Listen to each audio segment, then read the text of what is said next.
அமாவாசை திதிங்கிறது முன்னோர்களை வழிபடுவதற்கு ஏற்ற நாளாக சொல்லப்படுது. இந்த நாளில் நம்முடைய முன்னோர்களை வழிபட்டு அவர்களுடைய ஆசையை பெறுவதற்கு மிக முக்கியமான நாளாகும்.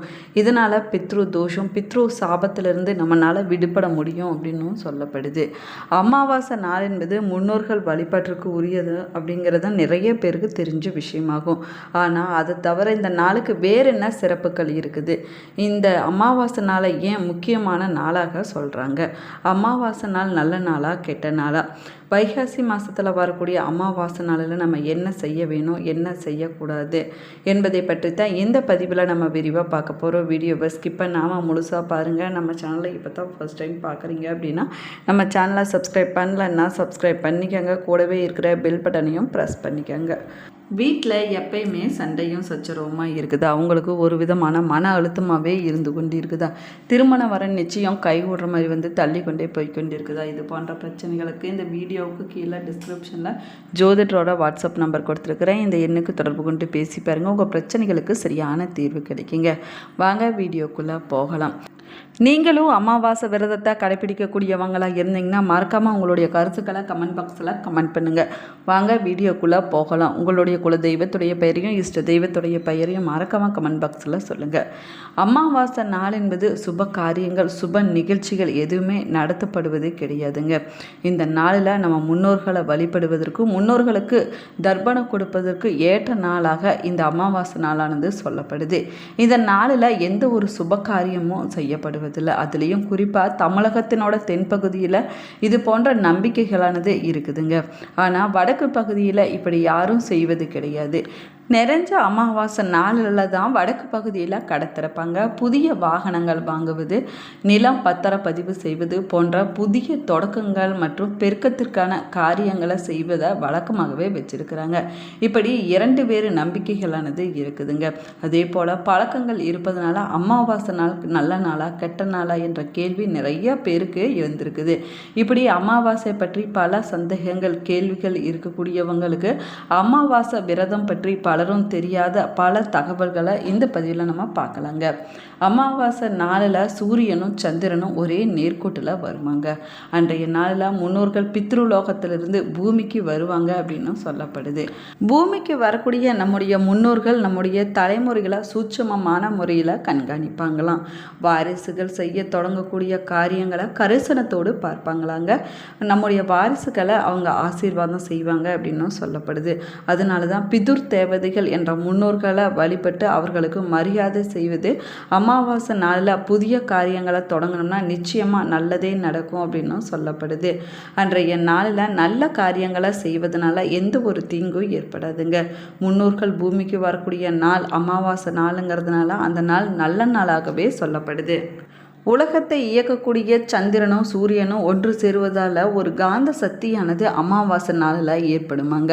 அதே போல் இந்த நாளில் பிறக்கக்கூடிய குழந்தைகளுடைய மூளை பிற்காலத்தில் அதீதமாக வேலை செய்யும் அப்படின்னு விஞ்ஞான ரீதியாகவும் நிரூபிக்கப்பட்டிருக்குது. அமாவாசை நாளில் அதிகமான விபத்துக்களானது ஏற்படுவதாக ரஷ்ய விஞ்ஞானிகளால் சொல்லப்பட்டிருக்குது. ஜோதிட ரீதியாக அமாவாசை நாள் அப்படிங்கிறது ஒரு நிறைந்த நாளாகுங்க. நிறைய பேர் பார்த்திங்கன்னா மோதனம் செஞ்சு போடுவாங்க. சூரியக்கலையும் சந்திரக்கலையும் சேர்வதால் சுழுமுனை என்று சொல்லக்கூடிய நெற்றிக்கண்ணானது பலப்படுது. அதனால தான் அமாவாசை நாளில் சாஸ்திரிகள் மந்திர ஜபத்தை ஆரம்பிக்கிறாங்க. கடலில் நீராடி தங்களுக்கு ஏற்பட்ட தோஷத்தை போக்குவதாகவும் சொல்லப்படுது. அதே போல் அன்றைய நாளில் ஜீவ சமாதிகளானது புதிய உத்வேகத்தை பெறுமாங்க. அநேக குரு பூஜைகளை, அதிஷ்டான பூஜைகள் அமாவாசை நாளில் தான் நடத்தப்படுது அப்படின்னும் சொல்லப்படுது. மேலுமே சாதாரணமாக இறந்த ஆவிகள் சந்திரனுடைய ஒளிக்கற்றையில் இருக்கக்கூடிய அமிர்தத்தை புசிக்குமாம். அதுதான் அதற்கு உணவாகுங்க. அமாவாசை நாளில் சந்திரனுடைய ஒளிக்கற்ற ஆவிகளுக்கு கிடைக்காதாமாங்க. அதனால் ஆவிகள் உணவுக்கு திண்டாடக்கூடிய சூழ்நிலையும் உருவாகுமா. பசி தாங்க முடியாமல் ரத்தம் சம்பந்தப்பட்ட வீடுகளுக்கு வருமாங்க. அப்பொழுது நம்ம யாராவது நினைக்கிறாங்களா, நமக்கு யாராவது தர்ப்பணம் கொடுக்குறாங்களா, படைகள் போடுவாங்களா அப்படின்னு நம்முடைய முன்னோர்கள் சூட்சமமாக பார்ப்பாங்களாமாங்க. வீடு வாசல் இல்லாத ஏழைகளுக்கு அமாவாசை நாளில் நம்ம அன்னதானம் கொடுப்பது சிறப்பானதாகும்.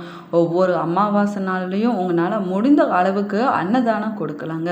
அதே போல் பசு, காகம், நாய், பூனை மற்ற ஜீவராசிகளுக்கு கூட அன்றைய நாளில் அன்னதானம் கொடுப்பது சிறப்பானதாகும். அமாவாசை நாளில் பிதுர் தர்ப்பணம் மற்றும் அன்னதானம் போன்றவற்றை செய்ய வேணுங்க. அதே போல் குலதெய்வம் இருக்கக்கூடிய இடத்துல போய் செய்வது சிறப்பானதாகும். முடியாதவங்க உங்களுடைய இஷ்ட தெய்வம் இருக்கக்கூடிய இடத்துல கூட நீங்கள் அன்னதானம் கொடுக்கலாங்க. இல்லைன்னா வீட்டில் கூட நீங்கள் இப்படி செய்யலாம். அமாவாசை நாளில் தலையில் எண்ணெயை தடவக்கூடாதுங்க. புண்ணிய தலங்களில் கடலில் நீராடலாம், இல்லைன்னா நதியில் போய் நீராடுவது ரொம்பவே நல்லது. அதே போல் காலை நேரத்தில் சூரிய உதயத்தின் போது கடலில் எடுக்கப்பட்ட நீரை வீட்டுக்கு கொண்டு வந்து தீர்த்தமாக தெளிக்க வேணுங்க. அதனால் வீட்டுக்குள்ளே இருக்கக்கூடிய தோஷங்கள் எல்லாமே, எதிர்மறையான ஆற்றல்கள் எல்லாமே வெளியேறிவிடும் அப்படின்னு சொல்லப்படுது. அதே போல் உற்றார் உறவினர்கள் இல்லாத ஆவிகள் மரம், செடி, கொடிகளில் அமாவாசை நாளில் தங்கி அதனுடைய சாரத்தை சாப்பிடுமாங்க. அதனால் அமாவாசை நாளில் மட்டும் நம்ம மரம், செடி, கொடிகளில் காய்களையோ புல் பூண்டுகளையோ நம்ம தொடக்கூடாது, பறிக்கக்கூடாது அப்படின்னும் சொல்லப்படுது. ஒவ்வொரு மாதத்தில் வரக்கூடிய அமாவாசையும் ஒவ்வொரு சிறப்பு வாய்ந்ததாகுங்க. ஒவ்வொரு மாதமும் அமாவாசை நாளில் அன்னதானம் செய்ய முடியாதவங்க தை, ஆடி, புரட்டாசி அமாவாசையில் அன்னதானம் கொடுப்பது சிறப்பானதாகும். புரட்டாசி மாதத்தில் அன்னதானம் கொடுத்தோம்னா 12 ஆண்டுகள் அன்னதானம் கொடுத்த பலனானது கிடைக்குங்க. அது மட்டும் இல்லாமல் தர்ப்பணம் செய்யாத தோஷமானது விலகி விடுமாங்க.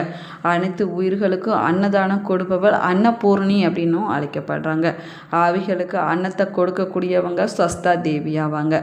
நம்முடைய ஆவிகளை நினைத்து கொடுக்கக்கூடிய அன்னதானத்தை மற்றும் யாகத்தில் போடக்கூடிய அவூதிகளை ஸ்வஸ்தா தேவி தான் சம்பந்தப்பட்ட ஆவிகளிடம் கொண்டுட்டு போய் சேர்ப்பாங்களாமாங்க.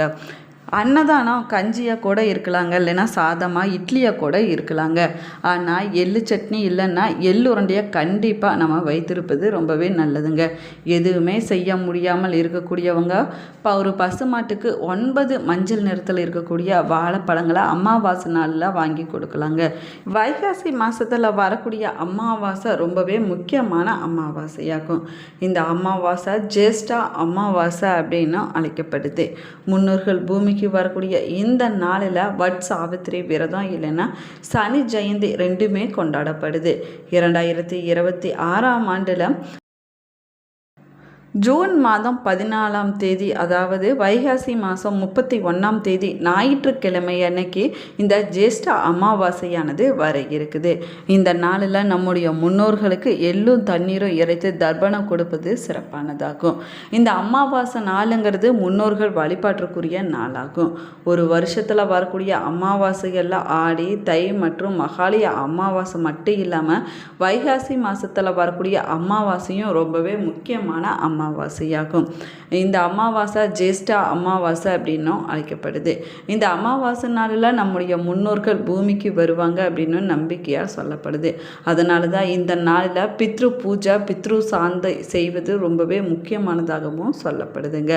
அன்றைய நாளில் சனி தேவனுடைய ஜெயந்தி. எனவே ஜேஷ்ட அமாவாசை நாளில் சனி பகவானுக்கு நல்லெண்ணெய், கருப்பு இயல் போன்றவற்றை சமர்ப்பித்து நம்ம வழிபட வேணும். சனி மந்திரத்தை உச்சரிப்பது ரொம்பவே முக்கியமானதாகுங்க. அதே போல் அரச மரத்தினுடைய வேரில் நீர் ஊற்றி நம்ம விளக்கேற்றி வழிபடுவது சிறப்பான பலன்களை கொடுக்கும் அப்படின்னு சொல்லப்படுது.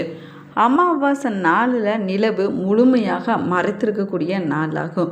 இந்த நாள் பித்ரு வழிபாடு, அதாவது முன்னோர்கள் வழிபாடு செய்வதற்கு ஏற்ற நாளாக சொல்லப்படுது. இப்படி செய்வதனால நம்முடைய கர்ம வினைகள் மற்றும் தோஷ நிவர்த்தியானது கிடைக்குங்க. தர்ப்பணம் கொடுப்பதற்கு உகந்த நாளாக இந்த அமாவாசை நாளானது சொல்லப்படுது. இந்த அமாவாசை நாளில் நம்ம அதிகாலையில் எந்திரிச்சு குளித்து முடித்த பின்னாடி ராமேஸ்வரம், அக்னி தீர்த்தம் இல்லைன்னா காவிரி போன்ற புனித நதிகளில் நீராடுவது சிறப்பானதாகும். வீட்டில் அமாவாசை நாளில் கோலம் போடுவதை நம்ம தவிர்த்து கொள்ள வேணும். அதே போல் வெங்காயம், பூண்டு போன்ற அசைவ உணவுகளை சமைப்பதையும் நம்ம தவிர்த்து கொள்ள வேணும். சுப காரியங்களை திட்டமிடுவதோ இல்லைன்னா புதிய பொருட்கள் வாங்குவதோ அன்றைய நாளில் நம்ம தவிர்த்து கொள்வது ரொம்பவே நல்லதாகுங்க. முதல்ல காகத்துக்கு உணவு வைத்த பின்னாடி அதற்கு பின்னாடி தான் நம்ம சாப்பிடவே ஆரம்பிக்க வேணும். இந்த நாளில் ஏழைகளுக்கு அன்னதானம், வஸ்திர தானம் கொடுப்பது நம்முடைய முன்னோர்கள் மகிழ்ச்சி அடைவாங்களாம். அமாவாசை நாளில் வழிபட வேண்டிய தலங்கள் அப்படின்னு பார்த்தோம்னா ராமேஸ்வரத்தில் போய் தர்ப்பணம் கொடுப்பது உலகத்திலேயே மிகச்சிறந்த தலமாகுங்க. இங்கே இருக்கக்கூடிய அக்ன தீர்த்தத்தில் நீராடினோம் அப்படின்னா பித்ரு தோஷத்திலிருந்து நம்மளால் விடுபட முடியுமா. அதே போல் திருவண்ணாமலையில் அமாவாசை நாளில் கிரிவலம் போனோம்னா நம்முடைய கர்ம வினைகள் அனைத்துமே விலகிவிடும் அப்படின்னு சொல்லப்படுது. ஸ்ரீரங்கம் அம்மா மண்டபம் காவிரி கரையில் பித்ருக்களுக்கு திதி கொடுக்க ஆயிரக்கணக்கான மக்கள் கூடக்கூடிய தலமாகவும் சொல்லப்படுது. அதே போல் கடலோர தலமாக அமைந்திருக்கக்கூடிய திருச்செந்தூர் தலத்தில் அமாவாசை நாளில் குடும்பத்தோடு முன்னோர்களுக்கு தர்ப்பணம் கொடுப்பது சிறப்பானதாகுங்க. இந்த பதிவு உங்களுக்கு பயனுள்ள தகவல்களை கொடுத்துருக்குன்னு நினைக்கிறேன். இந்த பதிவு உங்களுக்கு பிடிச்சிருந்தால் லைக் பண்ணுங்கள், ஷேர் பண்ணுங்கள், கமெண்ட் பண்ணுங்கள். இன்னும் நம்ம சேனலை சப்ஸ்கிரைப் பண்ணலன்னா சப்ஸ்கிரைப் பண்ணிக்கோங்க. கூடவே இருக்கிற பெல் பட்டனையும் ப்ரெஸ் பண்ணிக்கோங்க. Thank you friends.